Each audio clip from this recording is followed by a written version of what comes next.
Jean Piasecki was born April 25th, 1944. He had gone through high school playing sports in hopes of playing professionally. The year Jean was to graduate, he suffered a concussion that made him unable to participate in most sports again. His grades had suffered as a result from the extra time spent playing sports. He had gotten into Greenfield Community College after high school. At Greenfield, Jean had made friends that he wanted to tour Europe with. It would lead to Jean and three of his friends trying to get passports and visas out of America. The plan was to fly over to Great Britain where they would get bicycles. After visiting Britain, they had planned to take the rail system to explore the rest of Europe from Rome to Germany. They would sleep in youth hostels along the way. When applying for the visas and passports, the men were told that they must get approved by the draft board. The draft board told Jean and his friends that they would be drafted instead of being granted the visas to tour Europe that they had requested. Jean and his one buddy decided to enlist in the United States Navy Reserves instead. They enlisted so they would be able to choose where they were sent rather than being a ground troop.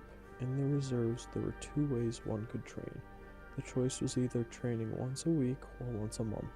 On May 11th, 1964, Jean officially got signed up for the Navy Reserves. Jean then got accepted into the University of Tampa in Florida. He attended training once a month while getting his education. He majored in elementary level education. Jean graduated in January of 1968. He was then placed in active duty that same April. Jean had wanted to be a medical service officer in the Navy, but he had signed up previously as a corpsman. His first location was to the Corpsman School in Great Lakes, Illinois. He was there from the 15th of April, 1968 until August 1st of the same year. The second location had Jean transferred to the Chelsea Naval Base in Boston.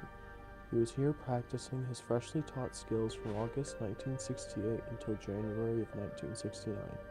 Jean was then sent overseas aboard the USS Sanctuary AH-17. He was on the vessel from February 1969 until February of 1970. He missed the birth of his firstborn daughter because she had taken a longer period in the womb than expected, and Jean feared missing his bill on the medical ship. Jean then went from Hawaii to Korea, then finally landing in Da Nang, Vietnam. He had been traveling with his buddy he had trained with in the United States. While on their way to land, the plane Jean and his friend had been on had been shot at from the ground. All they saw was the tracers from the bullets, but they didn't feel the full impact of what had happened. During this time, the movie Green Beret had been pushed heavily in the media to puff up young folk, but wasn't accurate in depicting war. Jean and others were transported from the airport to the military base named Kenshaw in cattle cars. Cattle cars were 18-wheeler trucks that had been reduced to a bed and canvas over a steel cape. From a window seat, Jean and his friend had been able to see the surrounding countryside. Looking out this window, they saw hooches, which were just ramshackle houses put together with thin metal sheets and Coca-Cola signs. These houses would hold anywhere from 2 to 4 families. When passing one of these on the streets, Jean and his friend had seen a woman exit her hooch and then go to the bathroom on the side of the house. This Vietnamese woman was also referred to as a mama san. Seeing this vast difference in cultures, they turned to each other and asked, "Where the hell are we?" Reality had struck them and they couldn't believe it. That's the way some people live. When they had arrived at camp, one thing drove into the new arrivals was that the cans on or off the base were not to be kicked. The enemy, or those supportive of the enemies, had been known to make booby traps from pieces of garbage on the ground. You must always watch your step, be careful, and be observant. You had no idea who the gooks around you supported or their intentions. At orientation, Jean had also been taught that all Americans that died had an autopsy. This was how he had been taught and how he had learned. One event that had stuck out to Jean years after was the case of a man who had received a gunshot wound to the head.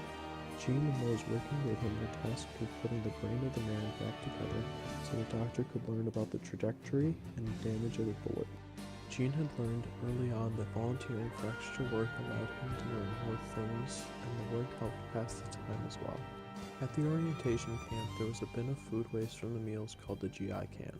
The Vietnamese that worked there would take this can home and live off the food scraps.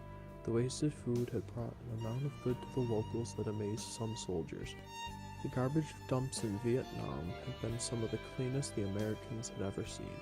Nothing was wasted by the locals. The military base took their trash to the dump every day, and every day the locals would be waiting to collect the items thrown out by the Americans. This trash they would take and make into goods which could be sold, and then sell these goods back to the Americans. These goods would be sold on the roads outside of the military base. Jean even bought a pair of rubber thongs that still had the name of the tire company on the bottom. Jean's first patient had been a local Vietnamese woman with burns over 90% of her body. She had set herself on fire by attempting to steal gasoline from military jeeps with a lit cigarette in her mouth. She ended up passing away from her injuries a few days later. Scooters and bicycles had been much more common than engines that required a lot of fuel in Vietnam, but the people were desperate for what they could take. Once in the USS Sanctuary, Jean had been in the intensive care unit, or ICU for short. He had treated both military men and local people, but the patients that stuck with him the longest have been the children that had died from malnutrition. Children were not cared for as well in Vietnam as they were in the United States. The North Vietnamese would send children with grenades between their legs into buildings and rooms in hopes of inflicting pain and suffering upon others. Those tortured by the North Vietnamese would have bamboo shoots shoved through fingers or up fingernails. One assignment that Jean had volunteered for was the kidney dialysis team on the USS Sanctuary. The team aided doctors and men. When men had forgotten to take their malaria pills and contracted it, they would get what's referred to as black water fever. If the locals or military men had gone on long enough without treatment, this would cause their blood to turn black and their kidneys to fail. Jean's official work on the USS Sanctuary was working on triage when helicopters would bring in wounded men from Vietnam. After the war, Jean wanted to continue in the medical field. But Dr. Monaco back in the United States was working on kidney dialysis research and wished for Jean to be a part of it. But the American Medical Association did not accept his military training, learning, and practice as a proper education in the medical field. Jean was also unable to go into the medical field because his education had not earned enough credits in the sciences, and his major had been in primary level education. Jean ended up working mainly in construction doing nuclear power plants until retirement. When asked his final remarks on the war, he said this: "Once you deal with it, it marks you.